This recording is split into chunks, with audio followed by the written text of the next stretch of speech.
Pandangan spiritual meninggalnya Lukas NMB, Papua dapat berpengaruh kepada Pilpres di tahun 2024. Silakan. Oke ya, saya akan membacakan. Lukas NMB adalah mantan gubernur Papua, di mana ia dinyatakan sebagai tersangka atau kasus yang berkaitan dengan KPK. Banyak masyarakat yang terpancing bahwa meninggalnya Lukas NMB disebabkan oleh KPK. Terlepas dari tuduhan itu, seharusnya masyarakat Papua harus lebih dewasa, mengingat Lukas juga punya penyakit yang serius, yaitu kerusakan ginjal hingga sering melakukan cuci darah. Namun, pandangan spiritual tersebut, keributan di Papua ini harus segera diselesaikan, mengingat ini adalah tahun pergantian kepala pemerintahan yang harus dilaksanakan dengan sukacita. Ya, jadi memang tahun politik ini di penghujung tahun malah Mas Ahmed ya. Ini terjadi gejolak di daerah Papua Timur ya. Karena di daerah Papua ini menyebabkan bentrokan terkait meninggalnya Lukas NMB yang dimana beliau adalah mantan gubernur dari Papua. Nah, jadi ini menyita perhatian karena memang ada masa dari tim sukses daripada Lukas NMB Mas Ahmed yang terprovokasi ya, menganggap bahwasanya meninggalnya Lukas NMB ini terkait dengan tindak laku dari KPK. Nah, seperti itu. Padahal kalau dilihat dari histori yang tadi Mas Ahmed bacakan, memang udah ada penyakit. Lukas NMB ini ternyata sudah punya penyakit. Betul. Ya, penyakit yang memang mungkin sudah lama diderita hingga dikabarkan telah melakukan 15 kali cuci darah. Betul, ya. Ya. Jadi ini adalah masalah kesehatan yang serius sebetulnya. Yang kemudian tidak patutlah untuk menyalah-nyalahkan daripada pihak A, pihak B gitu. Iya, betul. Nah, kalau kita bilang itu, saya tidak mau membela KPK Mas Ahmed, tapi dalam hal ini adalah untuk masalah kesehatan ini kan di pribadinya sosok Pak NMB sendiri sebetulnya bagaimana beliau ini membuat ya atau memelihara kesehatannya sendiri pada semasa hidup. Betul, seperti itu. Karena dia tidak mau sakit seperti ini.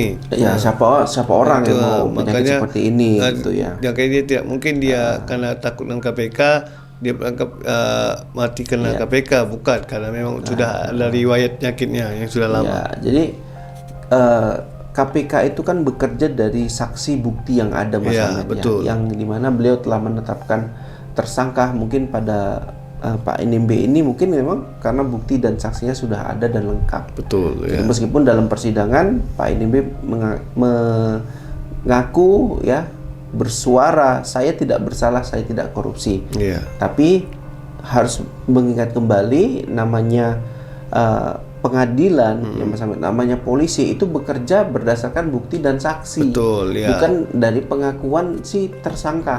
Kalau kita mohon maafnya gini ya, tersangka semua kalau dibilang kamu melakukan kejahatan, kan kalau mengakui kan berarti dia udah mengakuin diri bersalah kan gitu.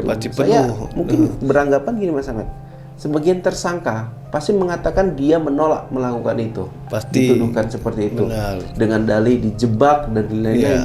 Tapi harus diingat penegakan hukum di Indonesia ini berdasar bukti dan saksi. Ya kalau nggak ada bukti dan saksi nggak sah dong, dia nggak bisa diadili kan. Walaupun gitu, bukti tidak berapa kuat, kalau saksinya memang sudah jelas itu sudah kuat, sudah bisa. Yang penting antara dua ini, kalaupun dua-dua nggak ada, yang penting saksi jelas, benar-benar ada, nyata, itu bisa. Ya, jadi yang penting gini, yang penting masyarakat di Papua, terutama tim suksesnya Pak Lukas NMB, ya tolong lebih dewasa juga. Ini tahun pergantian pemimpin, kita warnai dengan sukacita tadi ya, apalagi ini mau menjelang Natal juga ya. Kita merayakan ini dengan kebaikan, jangan ada kerusuhan, lempar batu, bakar di sana sini, jangan. Intinya jangan mudah terprovokasi.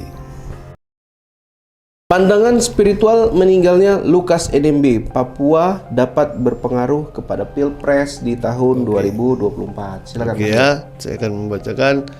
Lukas NMB adalah mantan gubernur Papua, di mana ia dinyatakan sebagai tersangka atau kasus yang berkaitan dengan KPK.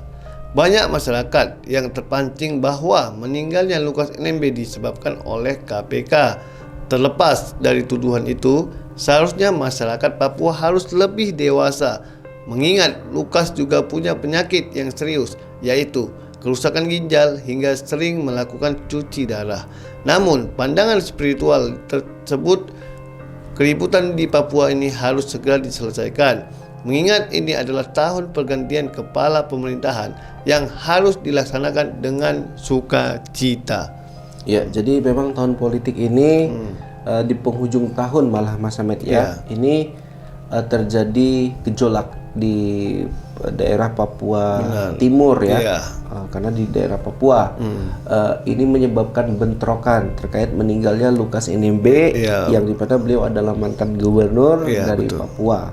Nah, jadi ini menyita perhatian karena memang ada masa dari tim sukses daripada Lukas NMB Mas Hamed yang terprovokasi ya, menganggap bahwasanya meninggalnya Lukas NMB ini terkait dengan tindak laku dari KPK. Nah, seperti itu. Padahal kalau dilihat dari histori yang tadi Mas Hamed bacakan, memang udah ada penyakit. Lukas NMB ini ternyata sudah punya penyakit. Betul. Ya, penyakit yang memang mungkin sudah lama diderita hingga dikabarkan telah melakukan 15 kali cuci darah. Betul, ya. Ya. Jadi ini adalah masalah kesehatan yang serius sebetulnya. Dan kemudian tidak patutlah untuk menyalah-nyalahkan daripada pihak A, pihak B gitu. Iya, betul. Nah, kalau kita bilang gitu, saya tidak mau membela KPK Mas Hamed, tapi dalam hal ini adalah untuk masalah kesehatan ini kan di pribadinya sosok Pak NMB sendiri sebetulnya bagaimana beliau ini membuat ya atau memelihara kesehatannya sendiri pada semasa hidup. Betul, itu. Karena dia tidak mau sakit seperti ini. Ya, siapa orang yang mau penyakit seperti ini gitu ya. Makanya dia tidak mungkin dia karena takut dengan KPK dia beranggap mati karena KPK, bukan, karena memang sudah ada riwayat penyakitnya yang sudah lama. Ya, jadi KPK itu kan bekerja dari saksi bukti yang ada Mas Hamed ya, yang dimana beliau telah menetapkan tersangka mungkin pada Pak NMB ini mungkin memang karena bukti dan saksinya sudah ada dan lengkap. Betul. Jadi meskipun dalam persidangan Pak NMB mengaku ya bersuara saya tidak bersalah, saya tidak korupsi.